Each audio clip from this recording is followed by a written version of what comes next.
Hello everyone, আসসালামু আলাইকুম। কেমন আছো সবাই? শুরু করছি রোদ্দুরে ছেঁড়া মানচিত্র গল্পের পর্ব 10। লেখিকা নীলুফা নাজমিন নীলা। মির্জা বাড়িটা যতটা বিস্তৃত জায়গা নিয়ে তৈরি, বাড়ির পেছনের দিকটা রয়েছে এক বিশাল বাগান। সেখানে আম, জাম, কাঁঠালের ভিড়ে আরও কত যে গাছগাছালি, তার ইয়াত্তা নেই। সন্ধ্যা ঘনিয়ে এসেছে। এমন সময় আদনান কানে হেডফোন গুঁজে ডিস্কো গানে তাল মেলাতে মেলাতে বাগানের পথ দিয়ে হেঁটে যাচ্ছিল। শরীর নাচিয়ে তার সে কি ছন্দ! হঠাৎ এক বিশাল আম গাছের নিচ দিয়ে যাওয়ার সময় কোত্থেকে যেন একটা তেঁতুল টুপ করে তার গায়ে পড়ল। আদনান অবাক হয়ে নাচ থামালো। কান থেকে হেডফোন সরিয়ে হাতে তুলে নিল বস্তুটা। খুঁটিয়ে খুঁটিয়ে দেখে তার চক্ষু চড়ক গাছ। আরে, এ তো আস্ত একটা তেঁতুল! অথচ মির্জাবাড়ির এই ত্রিসীমানায় কোনো তেঁতুল গাছ নেই। বাড়ির মহিলারা বিশ্বাস করেন তেঁতুল গাছে ভূত থাকে, তাই ও গাছ কেউ ভুলেও লাগায় না। আদনান একটা শুকনো ঢোক গিলল। সন্ধ্যার ঝাপসা আলোয় তার মনে হলো কোনো পেতনি বোধহয় কোথাও থেকে তেঁতুল নিয়ে এসেছে, এখন এখানে আস্তানে গেড়েছে। এই ভেবে আদনান হাঁটু দুটো থরথর করে কাঁপতে শুরু করলো। ঠিক তখনই ওপরের ডাল থেকে একটা ভুতুড়ে আওয়াজ ভেসে এলো। হাউ মাউ খাও, মানুষের গন্ধ পাও। ভয়ে আদনানের শরীরের রক্ত যেন হিম হয়ে গেল। সে অতি কষ্টে মাথা তুলে ওপরের দিকে তাকালো। তাকাতেই তার আত্মা শুকিয়ে যাওয়ার জোগাড়। গাছের একটা ডালে ধবধবে সাদা পোশাক পরা কি যেন একটা জুবুথুবু হয়ে বসে আছে। আদনান দুহাত জোর করে কাঁপা কাঁপা গলায় বলে উঠল, দয়া করো পেতনি আপা, খোদার কসম আমি তোমার কোনো ক্ষতি করতে আসিনি, আমাকে যেতে দাও। আদনানের অবস্থা দেখে ওপরে সেই মুহূর্তটি ফিক ফিক করে হাসতে লাগলো। হাসি থামিয়ে সে ধীরে ধীরে ডাল বেয়ে নিচে নামতে শুরু করলো। আদনানের তখন পালানোর শক্তিটুকুও নেই। সে ঠায় দাঁড়িয়ে কাঁপছে। সাদা পোশাক পরা সেই রহস্যময়ী যখন গাছ থেকে একেবারে মাটিতে নেমে এলো, আদনান আর সহ্য করতে পারল না। ভয়ে চোখ উল্টে ধপাস করে মাটিতে লুটিয়ে পড়ল। সাদা পোশাক পরা পেতনি আসলে ছিল নৌশি। আদনানকে ওভাবে ধপাস করে মাটিতে লুটিয়ে পড়তে দেখে নৌশি প্রথমে ঘাবড়ে গেল। সে দ্রুত মুখ থেকে সাদা কাপড়টা সরালো। আদনানের মতো সাহসী দাবি করা ছেলে এভাবে অজ্ঞান হয়ে গেছে দেখে সে প্রথমে একটু হাসলো, কিন্তু পরক্ষণে তার মনে হলো সত্যি কি অজ্ঞান হয়ে গেল। নৌশি দৌড়ে আদনানের কাছে গিয়ে তার মুখ নাড়াতে লাগলো। কিরে আদু ভাই, সামান্য ভয় পেয়ে এভাবে অজ্ঞান হয়ে গেলি নাকি? ওঠ! কিন্তু আদনানের কোনো সাড়া নেই। নৌশি বারবার ডাকলো, ধাক্কা দিল, কিন্তু আদনান যেন পাথরের মতো নিথর। এবার নৌশি মনে এক অজানা ভয় চেপে বসলো। সে কাঁপতে কাঁপতে আদনানের নাকের কাছে হাত রাখলো। নিঃশ্বাস পড়ছে না। নৌশি আটকে উঠল। তার দু চোখ বেয়ে হু হু করে জল নেমে এলো। সে কেঁদে উঠল, ও আদু, ওঠ না! কি হয়েছে তোর? এমন করছিস কেন? নৌশি পাগলের মতো কান্নাকাটি শুরু করলো। কাউকে ডাকার মতো শক্তি সে পাচ্ছে না। সে চোখ বন্ধ করে আদনানের পুরো মুখ আঁকড়ে ধরে শক্ত করে কাঁদতে লাগলো। ঠিক তখনই এক গম্ভীর আর চেনা কণ্ঠস্বর ভেসে এলো। কিরে নাদানের বাচ্চা, কি হয়েছে শুনি? কণ্ঠস্বর শুনে নৌশি চটজলদি চোখ খুলল। দেখলো আদনান এক চোখ খুলে মুখে এক বিকটের হাসি ঝুলিয়ে রেখেছে। অর্থাৎ এতক্ষণে যা হলো সবটাই ছিল আদনানের পাল্টা নাটক। নৌশি পুরো মুখ কান্নায় লাল হয়ে গেছে। আদনানের বেঁচে থাকতে দেখে সে আরও ফোপাতে ফোপাতে কেঁদে উঠল। আদনান উঠে বসে হাসতে লাগলো। কী রে, এভাবে কাঁদছিস কেন? তুই ভয় দেখাতে পারিস আর আমি একটু মজা করলেই দোষ? নৌশি এবার যেন হিতাহিত জ্ঞান হারিয়ে ফেললো। সে হুট করে আদনানের বুকে ঝাঁপিয়ে পড়ল। আদনানের বুকে মাথা রেখে সে তার কি কান্না! নৌশি এভাবে ভেঙে পড়তে দেখে আদনান ভীষণ অবাক হলো। তার তামাশা করার মুডটা মুহূর্তেই ম্লান হয়েই গেল। সে মায়ায় পড়ে গেল। নৌশির মাথায় হাত বুলিয়ে শান্ত করতে করতে বলল, আচ্ছা বাবা, সরি, একদম সরি, আর কখনো এমন মজা করব না, কেমন? থাম এবার। নৌশি কিছুক্ষণ এভাবে ফুপিয়ে কাঁদছিল। হঠাৎ যখন তার হুঁশ ফিরল সে যে কার বুকে মাথা রেখে আছে, অমনি সে এক ঝটকায় আদনানকে ধাক্কা দিয়ে সরিয়ে দিল। নিজের অন্যায় চোখ মুছতে মুছতে রাগে ফেটে পড়ল নৌশি। তুই আসলে একটা পচা ছেলে। মৃত্যু নিয়ে কেউ এভাবে নাটক করে বল? আদনান কাচুমাচু মুখে বলল, বললাম তো সরি। কিন্তু তুই যেভাবে কাঁদছিলি। নৌশি চোখ বড় বড় করে তাকাতে আদনানের আবার টিপ্পনি কেটে বলল, এমনভাবে কাঁদছিলি যেন এইমাত্র একদম বিধবা হয়ে গেলি। কথাটা শোনা মাত্র নৌশির আগে অগ্নিশর্মা হয়ে আদনানের বুকে আরও একটা জোরে ধাক্কা মারল। তারপর গটগট করে বাড়ির দিকে হাঁটতে শুরু করলো। আদনান এক হাতে মাটিতে ভর দিয়ে আধশোয়া অবস্থায় নৌশি চলে যাওয়ার দিকে তাকিয়ে রইল, আর তার মুখে লেগে থাকা সেই মুচকি হাসি। রাহি বেগম দেখলেন নৌশি হন্তদন্ত হয়ে বাড়ির ভেতরে ঢুকছে। তাকে দেখে তিনি প্রশ্ন করলেন, কোথায় গিয়েছিলে এতক্ষণ? নৌশি কিছুটা অপ্রস্তুত হয়ে উত্তর দিল, বাগানে গিয়েছিলাম। রাহি বেগম চিন্তিত মুখে বললেন, তোর ভাবি কোথায় রে? দুপুর থেকে তো মেয়েটাকে একবারও রুম থেকে বের হতে দেখলাম না। নৌশি পাল্টা প্রশ্ন করল, কোন ভাবি? মিতু ভাবি? রাহি বেগম কিছুটা বিরক্ত হয়ে বললেন, হ্যাঁ, তুই তো ত্রিনাকে সবসময় বৌমণি বলে ডাকিস, তাই মিতুর কথাই বলছি। কোথায় সে? নৌশি মাথা নেড়ে জানালো, আমি ঠিক জানি না, দুপুরের আগে একবার দেখেছিলাম, তারপর আর দেখিনি। রাহি বেগম নিচের ড্রয়িং রুমের দিকে তাকিয়ে দেখলেন রোহান সবার সাথে খুব স্বাভাবিকভাবে বসে গল্প করছে। নিজের ছেলের এই উদাসীনতা দেখে তিনি এক দীর্ঘশ্বাস ফেললেন। সেখানে আর এক মুহূর্ত দাঁড়িয়ে না থেকে তিনি দ্রুত সিঁড়ি বেয়ে ওপরে উঠতে লাগলেন। মাঝপথে তৃণার সাথে দেখা হলো। তিনি তাকেও একই প্রশ্ন করলেন, মিতুকে দেখছো কোথাও? তৃণা অবাক হয়ে বলল, না তো বড় মা। রাহি বেগমের অস্থিরতা আরও বেড়ে গেল। তিনি দ্রুত মিতুর রুমে পা বাড়ালেন। তৃণা কৌতূহলী হয়ে রাহি বেগমের পেছন পেছন গেল। ঘরের ভেতর ঢুকে রাহি বেগম চারিদিকে চোখ বোলালেন। হঠাৎ ঘরের এক অন্ধকার কোণে নজর যেতে তিনি থমকে দাঁড়ালেন। দেখলেন মিতু দুই হাঁটু ভাঁজ করে সেখানে গুটিসুটি মেরে বসে আছে। মিতু এতটাই জড়সড় হয়ে বসে আছে যে তাকে দেখে মনে হচ্ছে কোনো এক ভয় পেয়ে আসা ছোট্ট শিশু। মৃত্যুর এমন করুণ অবস্থা দেখে রাহি বেগম আটকে উঠলেন। তিনি কালক্ষেপণ না করে দ্রুত মিতুর সামনে মেঝেতে বসে পড়লেন এবং মিতুর কাঁধে হাত দিয়ে পরম মমতায় জিজ্ঞেস করলেন, মিতু মা, কি হয়েছে তোমার? এমন করে বসে আছো কেন? মিতু রাহি বেগমের কণ্ঠস্বর পেয়ে ধীরে ধীরে চোখ খুলল। তৃণা ততক্ষণে ঘরে ঢুকে রাহি বেগমের পেছনে এসে দাঁড়িয়েছে। মিতুর চোখ দুটো লাল হয়ে আছে, যা দেখে রাহি বেগম দ্বিতীয়বার আটকে উঠলেন।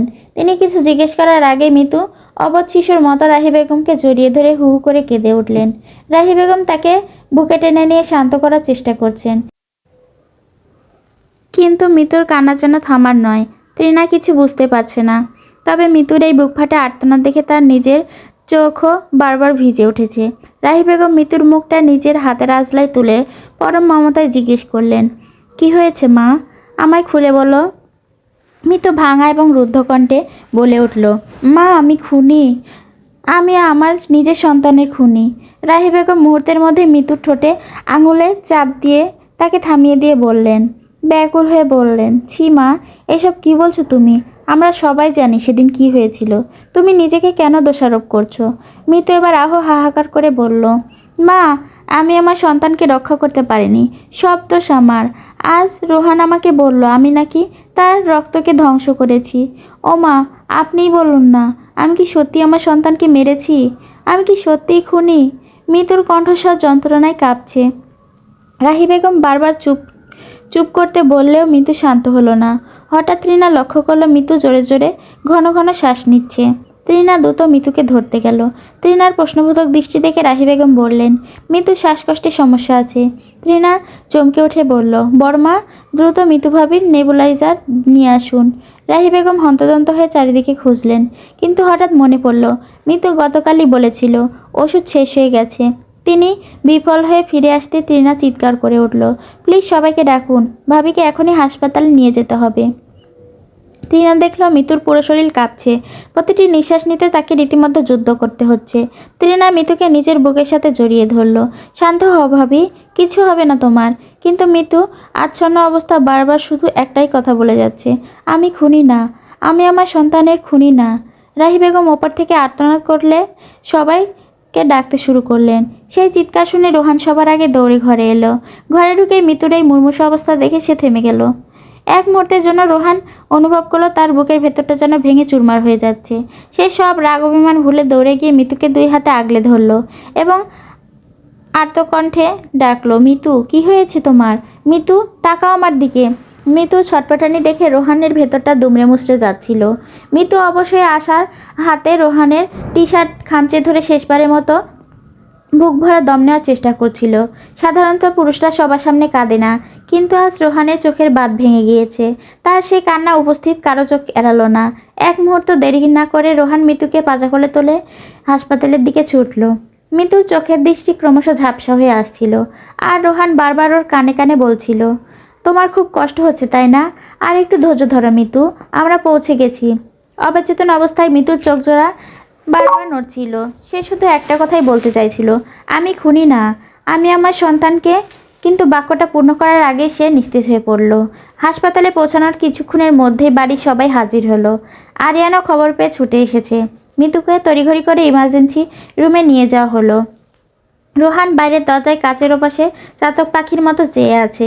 ভেতরে মিতুর মুখে অক্সিজেন মাস্ক পরানো হয়েছে। তার শরীর সাদা চাদরের ওপর বড় অসহায় দেখাচ্ছে। রোহান ডুকরে কেঁদে উঠল। সে বারবার মহান আল্লাহর কাছে আর্জি জানাচ্ছে, হে আল্লাহ, আমার মিতুকে তুমি কেড়ে নিও না। করিডোরের এক কোণে রাহি বেগম বসে ডুকরে কাঁদছিলেন। হঠাৎ তার মনে পড়ে গেল মিতুর সেই আর্তনাদ, মা, রোহান আমাকে খুনি বলেছে। মুহূর্তের মধ্যে রাহি বেগমের শোক রাগে পরিণত হলো। তিনি হিতাহিত জ্ঞানশূন্য হয়ে উঠে দাঁড়ালেন এবং হনহনিয়ে গিয়ে রোহানের সামনে দাঁড়ালেন। রোহান কিছু বুঝে ওঠার আগে রাহি বেগম তার গালে সজোরে ঠাস ঠাস করে চর বসিয়ে দিলেন। রোহান নড়ল না, প্রতিবাদ তো করল না, শুধু মাথা নিচু করে দাঁড়িয়ে রইল। রাহি বেগম চিৎকার করে উঠলেন, ছি রোহান, তোকে আমার সন্তান বলতে লজ্জা লাগছে। তুই কিভাবে পারলি একটা মায়ের মাতৃত্বকে এভাবে অপমান করতে? যে মেয়েটা 4 বছর ধরে নিজের ভেতরে একটা শোকের পাহাড় বয়ে বেড়াচ্ছে, তাকে তুই খুনি বললি? বলেই তিনি আবারও রোহানকে গালে চর বসালেন। তৃণা আর আরিয়ান দৌড়ে এসে রাহি বেগমকে জাপটে ধরল। আরিয়ান গম্ভীর গলায় বলল, বড় মা শান্ত হও, এটা হাসপাতাল। তৃণা রাহি বেগমকে সরিয়ে নেওয়ার চেষ্টা করতে করতে মৃত্যুর রুমের দিকে তাকালো। ঠিক তখনই একজন নার্স ইমার্জেন্সি রুম থেকে বেরিয়ে এসে ভ্রুকুচকে বললেন, প্লিজ আপনারা শান্ত হন, এখানে এভাবে চিৎকার চেঁচামেচি করবেন না। ভেতরে পেশেন্টের অবস্থা আশঙ্কাজনক, আপনাদের এই শব্দে তার সমস্যা হতে পারে। নার্সের কথায় পুরো করিডোরে এক পিনপতন নীরবতা নেমে এলো। রাহি বেগম কান্নায় ভেঙে পড়লেন, আর রোহান দেয়ালের সাথে হেলান দিয়ে ধপ করে মেঝেতে বসে পড়ল। আরিয়ান অত্যন্ত ধীরস্থিরভাবে রাহি বেগমকে সান্ত্বনা দিয়ে রোহানের পাশে গিয়ে বসল। রোহান তখন বিধ্বস্ত, তার 2 চোখ রক্তবর্ণ। আরিয়ানকে দেখা মাত্র সে পাগলের মতো তার হাত চেপে ধরল। অবরুদ্ধ কণ্ঠে আর্জি জানালো, আরিয়ান, বল না আমার মিতুর কিছু হবে না, ও সুস্থ হয়ে ফিরে আসবে তো? আরিয়ান দীর্ঘশ্বাস ফেলে রোহানের কাঁধে হাত রাখলো, তাকে পাশের বেঞ্চে বসিয়ে শান্ত গলায় বলল, হ্যাঁ ভাইয়া, ও সুস্থ হয়ে যাবে। কিন্তু তুমি আজ যা করেছো তার ব্যাখ্যা কি? তৃণা আমাকে সব বলেছে। তুমি কেন ভাবিকে খুনি বললে সেটা আমার মাথায় আসছে না। তুমি কি আসলে সেদিন কি হয়েছিল জানো? রোহান প্রশ্নবোধক দৃষ্টিতে আরিয়ানের দিকে তাকালো। আরিয়ান বলতে শুরু করলো, তুমি ইংল্যান্ডে যাওয়ার ঠিক 1 মাস পরে আমরা জানতে পারি মিতু ভাবি মা হতে চলেছে। তোমার সন্তান ভাবির গর্ভ, এই সংবাদে পুরো বাড়ি উৎসব মেতেছিল। তুমিও জানতে, সবচেয়ে খুশি তো তুমি হয়েছিলে। ভাবি সারাদিন তোমার সাথে কথা বলতো আর অনাগত সন্তানের স্বপ্ন দেখতো। কিন্তু ভাবি যখন 5 মাস, তখন হুট করে একদিন আজকের মতো তীব্র শ্বাসকষ্ট শুরু হয়। অবস্থা এতটাই খারাপ হয়েছিল যে তাকে দ্রুত হাসপাতালে নিতে হয়েছিল। ডাক্তাররা আপ্রাণ চেষ্টা করেছিল, কিন্তু মৃত্যুভাবেকে বাঁচাতে গিয়ে তোমার সন্তান বাঁচানো সম্ভব হয়নি। রোহানের চোখের পলক পড়ছে না, সে পাথরের মতো স্থির হয়ে শুনছে। আরিয়ান আবারও বলল, বাড়ির সবাই তোমাকে জানাতে চেয়েছিল, কিন্তু মৃত্যুভাবী আমাদের হাত ধরে কসম দিয়েছিল। বলেছিল তুমি বিদেশে একা আছো, এই খবর শুনলে তুমি ভেঙে পড়বে, হয়তো নিজের কোনো ক্ষতি করে বসবে। কয়েকদিন পরই তো তোমার বাড়ি ফেরার কথা ছিল। ভাবি চেয়েছিল তুমি সামনে এলে নিজের বুকে মাথা রেখে সে শোক ভাগ করে নেবে। সে তোমাকে আগলে রাখতে চেয়েছিল ভাইয়া। রোহান যেন আকাশ থেকে পড়ল। সে হন্তদন্ত হয়ে দাঁড়িয়ে চিৎকার করে উঠল, এই কথাটা তোরা আমাকে আগে কেন বলিসনি? কেন আমাকে অন্ধকারে রাখলি? আরিয়ান শান্ত কিন্তু কঠিন স্বরে বলল, কিভাবে বলতাম ভাইয়া? ওই ঘটনার ঠিক 2 দিন পর থেকেই তুমি তো ভোল পাল্টে ফেললে, কারোর সাথে কথা বলা বন্ধ করে দিলে, মৃত্যুভাবীর ফোন ধরা বন্ধ করলে, এমনকি ভাবির নাম নিলেও তুমি কল কেটে দিতে। দিনের পর দিন ভাবি ফোন করে কেঁদেছে, তুমি ধরোনি। আজ তুমি ভাবিকে প্রশ্ন করছো? উল্টো আমাদের বলো ইংল্যান্ডে কি হয়েছিল যে তুমি হুট করে পাল্টে গেলে? কেন তুমি ভাবিকে ঘৃণা চোখে দেখতে শুরু করলে? তার কানে তখন মিতুর সেই শেষ কথাগুলো বাজছে, আমি খুনি না, আমি আমার সন্তানের খুনি না। সে বুঝতে পারল দীর্ঘ 4 বছর সে এক মস্ত বড় ভুল আর মিথ্যা অপবাদের বোঝা বয়ে বেরিয়েছে, যা আজ তার মৃত্যুর দুয়ারে দাঁড় করিয়ে দিয়েছে। রোহান আর কোনো কথা বলতে পারল না। তার পা দুটো যেন মাটির সাথে মিশে যেতে চাইল। সে টলমল পায়ে আবারও ইমার্জেন্সি রুমের দরজার সামনে গিয়ে দাঁড়ালো। ঠিক সেই মুহূর্তে ডাক্তার বেরিয়ে আসলেন। সবার উদ্বিগ্ন মুখের দিকে তাকিয়ে তিনি অভয় দিয়ে বললেন, ভয়ের কিছু নেই, পেশেন্ট এখন বিপদমুক্ত। তবে ওনাকে পূর্ণ বিশ্রামে রাখতে হবে। আগামীকালই আপনারা ওনাকে বাড়ি নিয়ে যেতে পারবেন। সবাই স্বস্তির দীর্ঘশ্বাস ফেলল। রোহান আর নিজেকে আটকে রাখতে পারল না। সে প্রায় ঝড়ের বেগে রুমের ভেতর ঢুকে পড়ল। একজন নার্স তাকে বাধা দিতে গেলে ডাক্তাররা ইশারায় থামিয়ে দিয়ে বললেন, যেতে দাও ওকে। রোহান অতি সাবধানে মিতুর বিছানার পাশে রাখা টুলটায় বসলো। মিতুর মুখ তখনও অক্সিজেন মাস্ক লাগানো, মুখটা একদম রক্তহীন ফ্যাকাশে হয়ে আছে। মিতুর এই বিধ্বস্ত রূপ দেখে রোহান বুকের ভেতরটা আবার হাহাকার করে উঠল। সে অতি সন্তর্পণে মিতুর একটা হাত নিজের দুই হাতের মুঠোর পুরে নিল। নিজের উষ্ণ ঠোঁট মিতুর হাতে ছুঁয়ে দিয়ে সে গুমড়ে কেঁদে উঠল। কাঁপা কাঁপা কণ্ঠে রোহান বিড়বিড় করতে বলতে লাগলো, মিতু, ও মিতু, শুনতে পাচ্ছ? আমার নীলাঞ্জনা, তোমাকে তো আমি এই নামেই ডাকতাম, তাই না? আমায় কি ক্ষমা করবে না? একবার চোখ খোলো প্লিজ। তোমার রোহান চিরকাল তোমারই ছিল। মিতু শুধু ভুল মানুষের বিষাক্ত কথায় আমার মনটা বিষিয়ে গিয়েছিল। আমি আজও তোমাকে ভালোবাসি। আমায় ক্ষমা করো নীলাঞ্জনা। যে মিতুর হাতে কপাল ঠেকিয়ে অঝরে কাঁদতে লাগলো। অতীতে সেই কালো দিনগুলো চলচ্চিত্রের মতো তার চোখের সামনে ভেসে উঠতে লাগলো। ভার্সিটিতে থাকাকালীন মিতুর সহপাঠী রিনা তাকে পাগলের মতো পছন্দ করত, কিন্তু রোহান তাকে কখনোই পাত্তা দেয়নি। তার মনে কেবল মিতুর বসবাস ছিল। বিয়ের পর স্কলারশিপ পেয়ে ইংল্যান্ড যাওয়ার সময় রোহান মিতুকে ছেড়ে যেতে চায়নি। মিতু জোর করে পাঠিয়েছিল তার স্বপ্ন পূরণের জন্য। সেখানে যাওয়ার পর যখন মিতুর মা হওয়ার খবর পেল, রোহানের সে কি আনন্দ! কিন্তু সেই সুখ ছিল ক্ষণস্থায়ী। একদিন হঠাৎ একটা অজানা নাম্বার থেকে হোয়াটসঅ্যাপে কল আসে। রিনা তাকে জানায় মিতু নাকি অন্য সম্পর্কে জড়িয়ে নিজের গর্ভের সন্তান নষ্ট করে দিয়েছে। রোহান প্রথমে বিশ্বাস করেনি, কিন্তু যখন বাড়িতে কল করে রিনার কথা সত্যতা পেল, সে মিতুর বাচ্চা নষ্ট হয়ে গেছে, তখন তার পুরো পৃথিবী উল্টেপাল্টে গেল। যে মিতুকে জীবনে চেয়ে ভালোবাসত, তাকেই সে মনে মনে চরম ঘৃণা করতে শুরু করলো। মানুষের মন যখন একবার ভেঙে যায়, তখন ধ্রুব সত্যকেও মরীচিকা মনে হয়। রোহান সেই বিষাক্ত মরীচিকার পেছনে 4টা বছর অন্ধ হয়ে ছুটেছিল, যার চরম মূল্য আজ মিতু দিতে বসেছে। বড়রা সবাই মিতুকে বিপদমুক্ত রেখে বাড়ির দিকে ফিরে গেছে, কিন্তু রোহান এখনও মিতুর বিছানার পাশে নিথর হয়ে বসে আছে। আরিয়ানা ত্রিনা হাসপাতালের করিডোরে একটা বেঞ্চে বসে রইল। এই অবস্থায় রোহানকে একা ফেলে যাওয়ার সাহস তাদের কারোরই হলো না। রাত বাড়ছে, সেই সাথে বাড়ছে ত্রিনার চোখের ঘুম। ত্রিনা বরাবরই হাই তুলছে দেখে আরিয়ান নিচু স্বরে বলল, এত রাত জাগার অভ্যাস নেই তোমার। আমার উড়োতে মাথা রেখে কিছুক্ষণ ঘুমিয়ে নাও। ত্রিনা আরিয়ানের দিকে একবার আর চোখে তাকালো, তারপর মুখ ঘুরিয়ে বিড়বিড় করে বলল, পুরুষ মানুষ তো সবসময় শুধু ফায়ার ডাল উঠতে চায়। কথা ত্রিনা খুব আস্তে বললেও আরিয়ানের কানে পৌঁছে গেল। একদম দেরি হলো না। আরিয়ান ভ্রুকুচকে খেপে গিয়ে বলল, কি বললে তুমি? আমি ফায়দা লুটতে চাইছি? তোমাকে একটু আরাম দিতে চাওয়াটা কি আমার ফায়দা লুটা হলো? ত্রিনা সাথে সাথে জিভ কামড় দিয়ে ততস্থ হয়ে বলল, না না, ওভাবে বলিনি, সরি। এরপর বেশ কিছুক্ষণ দুজনেই চুপচাপ বসে রইল। একসময় ক্লান্ত ত্রিনা চেয়ারের পেছনে মাথা ঠেকিয়ে গভীর ঘুমে তলিয়ে গেল। আরিয়ান খেয়াল করলো ঘুমের ঘরে ত্রিনার মাথাটা বারবার ঝুলে পড়ছে। সে খুব সাবধানে অতি মমতায় ত্রিনার মাথাটা নিজের বুকের সাথে মিশিয়ে নিল, যাতে ঘুমে তার কোনো কষ্ট না হয়। ত্রিনা যেন ঘুমের ঘোরে এক পরম নিরাপদ আশ্রয় খুঁজে পেল। সে অবচেতন মনে আরিয়ানের বুকে মুখ গুজে দিয়ে গুটিসুটি মেরে শুয়ে রইল। আরিয়ান নিজের ফোনটা পাশে রেখে এক দৃষ্টিতে ত্রিনার শান্ত মুখটার দিকে তাকিয়ে রইল।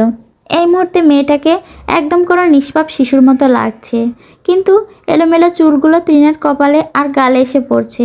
আরিয়ান নিজের আঙুল দিয়ে খুব আলতো করে চুলগুলো সরিয়ে দিল। এবার ত্রিনার মুখটা চাঁদের আলোর মতো স্পষ্ট দেখা যাচ্ছে। আরিয়ান অপলক তাকিয়ে থাকতে থাকতে হঠাৎই আবেগপ্রবণ হয়ে পড়ল। কোনো কিছু না ভেবে সে অত্যন্ত কোমলভাবে ত্রিনার কপালে নিজের উষ্ণ ঠোঁটের স্পর্শ দিল। সেই স্পর্শে ত্রিনার ঘুমের ঘোরে একটু কেঁপে উঠল। সেই কম্পন আরিয়ানের হৃদয়েও একটা জোরালো ঢেউ তুলল। আরিয়ান বিদ্যুৎ বেগে নিজেকে সরিয়ে নিয়ে চোখ বন্ধ করে ফেলল। নিজের মনকে নিজেই প্রশ্ন করল, এ কী করলে আরিয়ান, কেন করলে? কিন্তু ভেতর থেকে কোনো পরিষ্কার উত্তর এলো না।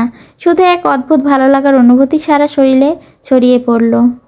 আরিয়ান আবারও ত্রিনার ঘুমন্ত মুখপানের দিকে তাকিয়ে রইল এবং তার অজান্তেই ঠোঁটের কোণে এক চিলতে মিষ্টি হাসি ফুটে উঠল।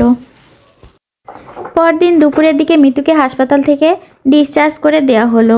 মিতু এখন পুরোপুরি সুস্থ, তবে শরীরের ওপর দিয়ে বয়ে যাওয়া ঝড়ের ধকলটা এখনও রয়ে গেছে। বড়দের পরামর্শে মিতু আর রোহানকে একটা আলাদা গাড়িতে পাঠানো হলো, যাতে তারা দুজন একান্তে কিছুটা সময় কাটাতে পারে এবং মনের পুঞ্জীভূত ভুল বোঝাবুঝিগুলো মিটিয়ে নিতে পারে। অন্যদিকে আরিয়ান আর তৃণা অন্য একটি গাড়িতে করে বাড়ির দিকে রওনা দিল। আরিয়ান খুব মনোযোগ দিয়ে গাড়ি চালাচ্ছে, কিন্তু তৃণা খেয়াল করলো মনোযোগ শুধু রাস্তার দিকে নেই। আরিয়ান বারবার আর চোখে তৃণার দিকে তাকাচ্ছে। আরিয়ানের সেই চোখের চাহনি দেখে তৃণা হঠাৎ গলা খাকারি দিয়ে উঠল, মুখে দুষ্টুমি মাখা হাসি দিয়ে বলল, কী ব্যাপার রাগী সাহেব, আজ আপনাকে ঠিক তেমন রাগী রাগী লাগছে না কেন? তৃণার কথা শুনে আরিয়ান বেশ হকচকিয়ে গেল। সে নিজেকে সামলে নিয়ে চট করে গাম্ভীর্য হওয়ার একটা ব্যর্থ চেষ্টা করলো। মুখে জোর করে কাঠিন্য আনার চেষ্টা করলেও আজ যেন কিছুতেই কাজ হচ্ছে না। রাগের বদলে এক ধরনের অপ্রস্তুত ভাব ফুটে উঠেছে তার চোখে মুখে। আরিয়ানের এই দশা দেখে তৃণা খিলখিল করে হেসে উঠল। আরিয়ান ভ্রুকুচকে বিরক্তির প্রকাশের ভান করে বলল, অহেতুক হেসো না তো, বিরক্ত লাগছে। তৃণা ছাড়ার পাত্রী নয়, সে হাসতে হাসতেই বলল, কই, আপনার মুখে তো বিরক্তিকর ছিটেফোঁটাও দেখা যাচ্ছে না। আরিয়ান এবার চুপ করে গেল। তর্কের কোনো জুৎসই উত্তর খুঁজে না পেয়ে সে সামনের রাস্তার দিকে তাকিয়ে স্টিয়ারিং শক্ত করে ধরল। ঠিক তখনই তৃণার গলাটা একটুখানি নামিয়ে নাটকীয় ভঙ্গিতে বলে উঠল, জানেন রাগী সাহেব, গতকাল রাতে যখন করিডোরের ওই শক্ত চেয়ারটায় ঘুমালাম, তখন হঠাৎ বিশাল বড় একটা মশা আমার কপালে কামড় দিয়েছিল। উফ, কি যে এক জ্বালা দিচ্ছিল জায়গাটা। তৃণার এই অদ্ভুত মশার কথা শুনে আরিয়ান হঠাৎ বিষম খাওয়ার মতো অবস্থা হলো। তার কান দুটো মুহূর্তেই লাল হয়ে উঠল। তৃণার কথা শুনে আরিয়ান যেন আকাশ থেকে পড়ল। সে গাড়ির স্টিয়ারিং প্রায় ছেড়েই দিচ্ছিল। আড়ষ্ট হয়ে তৃণার দিকে তাকিয়ে মনে মনে নিজেকে হাজারটা গালি দিল। হাই খোদা, তার মানে তৃণা কি সব টের পেয়েছে? ও কি জেগেছিল? এই চিন্তায় আরিয়ানের কপালে বিন্দু বিন্দু ঘাম জমতে শুরু করলো। আরিয়ানকে ওভাবে বোকার মতো তাকিয়ে থাকতে দেখে তৃণা হেসে ফেলে বলল, আরে সামনে তাকান রাগী সাহেব, ওদিক তাকিয়ে থাকলে তো অ্যাক্সিডেন্ট করে বসবেন। আরিয়ান দ্রুত রাস্তার দিকে চোখ ফেরালো, কিন্তু মনের ভেতর ছটফটানি কমছে না। সে খুব নিচু আর জড়সড় গলায় জিজ্ঞেস করলো, তুমি কি তখন জাগ্রত ছিলে?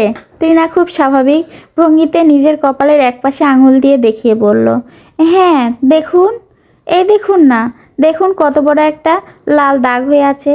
আরিয়ান কৌতূহলী হয়ে তৃণার কপালের দিকে তাকাতেই দেখল, সত্যিই সেখানে একটা মশার কামড়ে লালচে দাগ হয়ে আছে। আরিয়ান যেন ধরে প্রাণ পেল।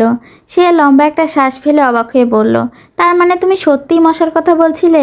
তৃণা ভ্রু নাচিয়ে বলল, হ্যাঁ, আমি তো মশার কথাই বলছি। আপনি আবার কি ভেবেছিলেন? আরিয়ান থতমত খেয়ে বলল, না মানে আমি তেমন কিছু ভাবিনি।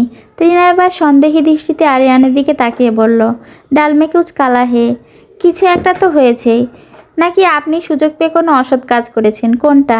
আরিয়ান এবার আত্মপক্ষ সমর্থন করতে গিয়ে তোতলাতে শুরু করলো, ছি ছি, আমি ওরকম ছেলে না যে সুযোগ বুঝে কাউকে চুমু খাবো।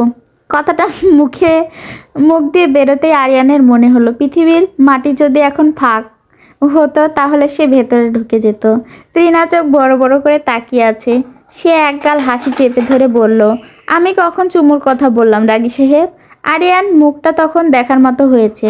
নিজের মুখ ফসকে আসল কথা বের করে দিয়ে সে এখন লজ্জায় লাল হয়ে যাচ্ছে।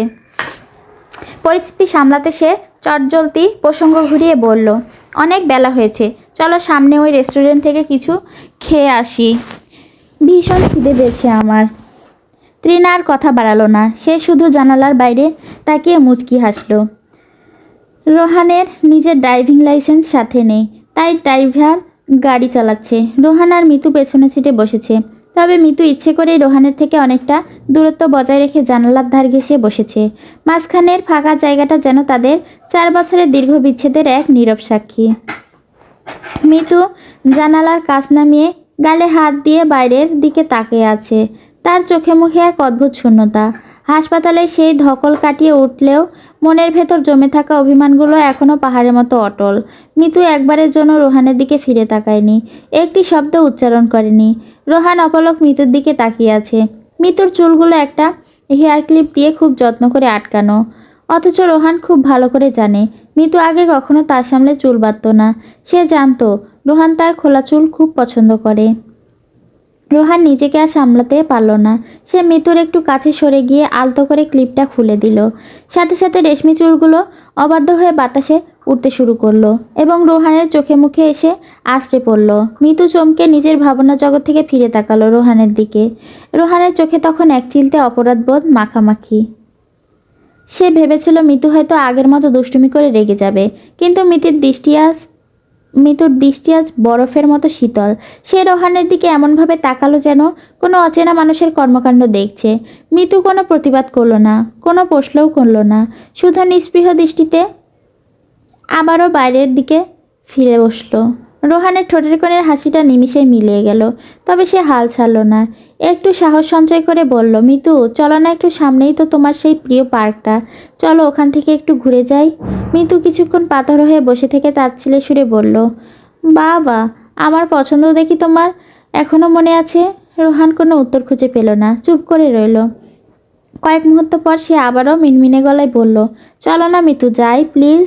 এবার মিতু ধৈর্যের বাঁধ ভেঙে গেল। সে কিছুটা কঠোর গলায় বলল, বললাম তো যাব না, তবুও কেন বারবার আমাকে বিরক্ত করছো? রোহান অসহায় এক হাসলো। সে মাথা নিচু করে নিজের হাতের আঙ্গুলগুলোর দিকে তাকালো। মনে মনে নিজেকেই বলল, এটাই তোর পাওনা রোহান, তুই ওর সাথে যা করেছিস তাতে এর চেয়ে বেশি ভালোবাসা আর কি আশা করবি? এর চেয়ে বড় শাস্তি পাওয়া উচিত তোর। নুসরাত মেয়েটা একটু অন্য ধাঁচের।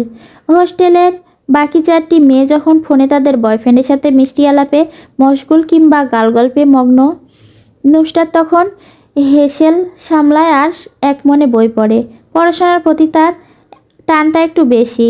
রান্না শেষ করে সে 1 কাপ ধোয়া ওঠা গরম চা নিয়ে নিজের ডেরায় ফিরল। গতকালই মির্জা বাড়িতে গিয়েছিল মিতুভাবিকে দেখতে, আজ সন্ধ্যার আগেই হোস্টেলে ফিরেছে। চোখে চশমা, পরনে ভারী শীতের পোশাক আর হাতে গরম চায়ের কাপ। নুসরাত গিয়ে দাঁড়ালো ব্যালকনিতে। সোডিয়ামের হলদেটে আলো আর ঘন কুয়াশার মিতালি বাইরে এক অদ্ভুত মায়াবী পরিবেশ তৈরি করেছে। হিমেল হাওয়া বইছে ঠিকই, কিন্তু গরম কাপড়ে নিজেকে মুড়িয়ে নেওয়া নুসরাতের খুব একটা শীতল লাগছে না। চায়ের কাপে চুমুক দিয়ে সে আপন মনে বাইরের রাস্তার দিকে তাকিয়েছিল। হঠাৎ রাস্তার ওপাশে একটা অবয়ব দেখে নুসরাত থমকে গেল। ভালো করে নজর দিতে তার চোখ বড় বড় হয়ে গেল। মুখ দিয়ে অস্ফুট স্বরে বেরিয়ে এলো, নির্ঝন, ও এখানে কি করে? নিচে ল্যাম্পপোস্টের নিচে পকেটে হাত ঢুকিয়ে হাড় কাঁপানো শীতে থরথর করে কাঁপছে নির্ঝন। নুসরাত ব্যালকনি থেকে হাত নেড়ে ইশারায় জিজ্ঞেস করলো, এখানে কি করছেন?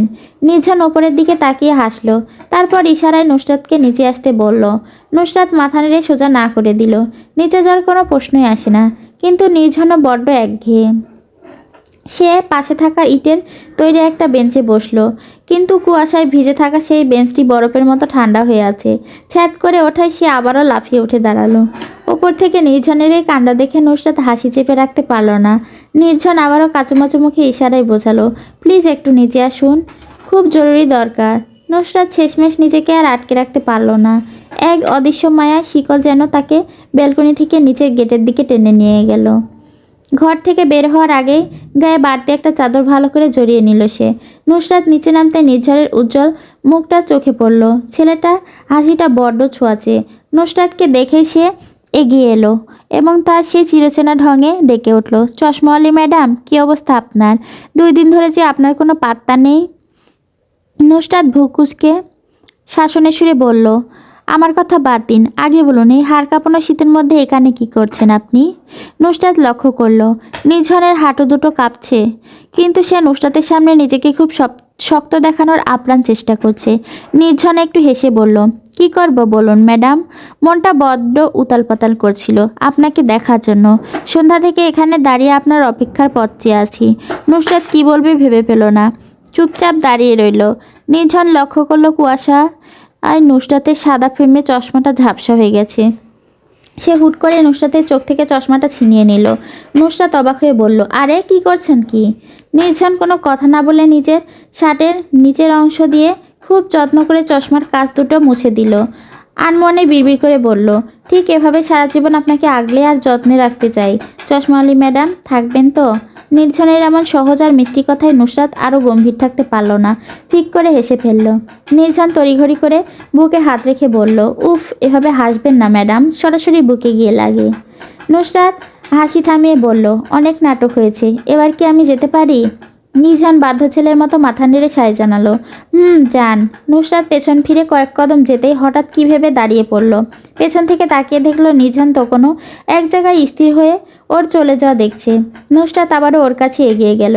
তারপর নিজের গা থেকে বাড়তি চাদরটা খুলে নির্জনের হাতে ধরিয়ে দিয়ে বলল, নিজের খেয়াল রাখুন বাদামওয়ালা। এভাবে দাঁড়িয়ে থাকলে শরীর খারাপ করবে তো। তখন আপনার বাদামের ব্যবসা চলবে কি করে শুনি? কথাটা শেষ করে নুসরাত তার এক মুহূর্ত দাঁড়ালো না। সে দৌড়ে হোস্টেলের গেট পেরিয়ে ভেতরে চলে গেল। এদিকে মাঝ রাস্তায় দাঁড়িয়ে নির্জন চাদরটা বুকে জড়িয়ে খুশিতে ছোট বাচ্চাদের মতো লাফাতে শুরু করলো। তৃণা নিজের বিছানা করতে ব্যস্ত, কিন্তু আরিয়ান বিছানায় আধশোয়া হয়ে সবটা দেখছিল। বাইরে কনকনে শীত আর ঘরের মেঝেতে পাথরের মতো ঠান্ডা। আরিয়ান থাকতে না পেরেই বলে ফেলল, যেভাবে শীত পড়েছে নিচে সরে কিন্তু নির্ঘাত ঠান্ডা লাগিয়ে বসবে। তৃণা নিজের কাজ থামালো না। বিছানার চাদর টান টান করতে করতে নির্লিপ্ত গলায় বলল, নিচে ছাড়া শোয়ার জায়গা কোথায় শুনি? আরিয়ান একটু ইতস্তত করে প্রস্তাব দিল, তোমায় খুব বেশি আপত্তি না থাকলে বিছানায় শুতে পারো, সমস্যা নেই। মাঝখানে বর্ডার হিসেবে কোলবালিশ থাকবে। তৃণা আরিয়ানের দিকে বাঁকা চোখে তাকালো। তার মুখে দুষ্টুমি ভরা হাসি। সে বিড়বিড় করে বলল, মশার কামড়ের কথা আমি এখনও ভুলিনি কিন্তু রাগী সাহেব। আরিয়ান এবার রীতিমতো বিষম খেলো। কেশিয়া নিজেকে সামলে নিয়ে একটু তম্বি করার চেষ্টা করলো। সারাটা দিন কিসের মশা করছো? দূর, তোমাকে ভালো কথা বললাম। এখন তুমি যদি না শোনো তবে সেটা তোমার ব্যাপার। আমি চললাম ঘুমাতে। আরিয়ান পাশ ফিরে শুয়ে পড়ল। তৃণা গো ধরে নিচেই শুয়ে পড়ল। কিন্তু মেঝেটা যেন আজ বরফের চাই। পাতলা বিছানার ভেদ করে হাড় কাঁপানো ঠান্ডা আর শরীর বিচ্ছে। অনেকক্ষণ এপাশ ওপাশ করে ঘুম দেখা নেই। তৃণার খুব ইচ্ছে করছে উঠে গিয়ে বিছানায় আরাম করে ঘুমাতে, কিন্তু লজ্জা আর দ্বিধা তাকে আটকে রাখছে। মনে মনে ভাবলো, সারা জীবন কোনো পুরুষের সাথে বিছানায় শেয়ার করিনি, আজ কিনা তার সাথে শুভ, যাকে কয়দিন পর ডিভোর্স দিয়ে দেব। এসব সাত পাঁচ ভাবতে ভাবতে প্রায় আধা ঘন্টা কেটে গেল। ওপর থেকে আরিয়ান গভীর নিঃশ্বাসের শব্দ ভেসে আসছে। তৃণা বুঝলো আরিয়ান এবার ঘুমের দেশে পাড়ি জমিয়েছে। আর সহ্য করতে না পেরে তৃণা গুটিসুটি হয়ে উঠে বিছানার এক কোণে গিয়ে সাবধানে শুয়ে পড়ল। নরম বিছানার ওম পেতে শরীরটা যেন জুড়িয়ে গেল। কতদিন পর এত আরামদায়ক বিছানায় পিঠ ঠেকানো হয়নি। শান্তি আবেশে তৃণা চোখের পাতাগুলো নিমিষেই বুঝে এলো। শান্তি বেশিক্ষণ স্থায়ী হলো না। ঘুমের ঘরে আরিয়ান পাশ ফিরতে গিয়ে ধপাস করে তার একটা হাত তৃণার পেটের ওপর তুলে দিল। তৃণার অবস্থা তখন, ছেড়ে দে মা, কেঁদে বাঁচি। কয়েক সেকেন্ডের জন্য তার দম বন্ধ হয়ে এলো। সে কাঠ হয়ে সোজা হয়ে শুয়ে পড়ল। তারপর অতি সাবধানে আরিয়ানের হাতটা সরিয়ে দিতে দিতে মনে মনে গালি দিল, বাপ রে, এগুলো মানুষের হাত নাকি হাতির পা? এক একটার ওজন তো নির্ঘাত 10 কেজি। হাত সরিয়ে দিয়ে তৃণা একটু স্বস্তির নিঃশ্বাস ফেলছে মাত্র, অমনি আরিয়ান এবার একটা পা তুলে দিল তৃণার গায়ের ওপর। এবার আর তৃণা সহ্য করতে পারল না। সে চিৎকার করে উঠে বসলো। উফ, সমস্যা কি আপনার? মারতে চান নাকি আমাকে? আরিয়ান ভরকে গিয়ে ধরপড়িয়ে উঠে বসলো।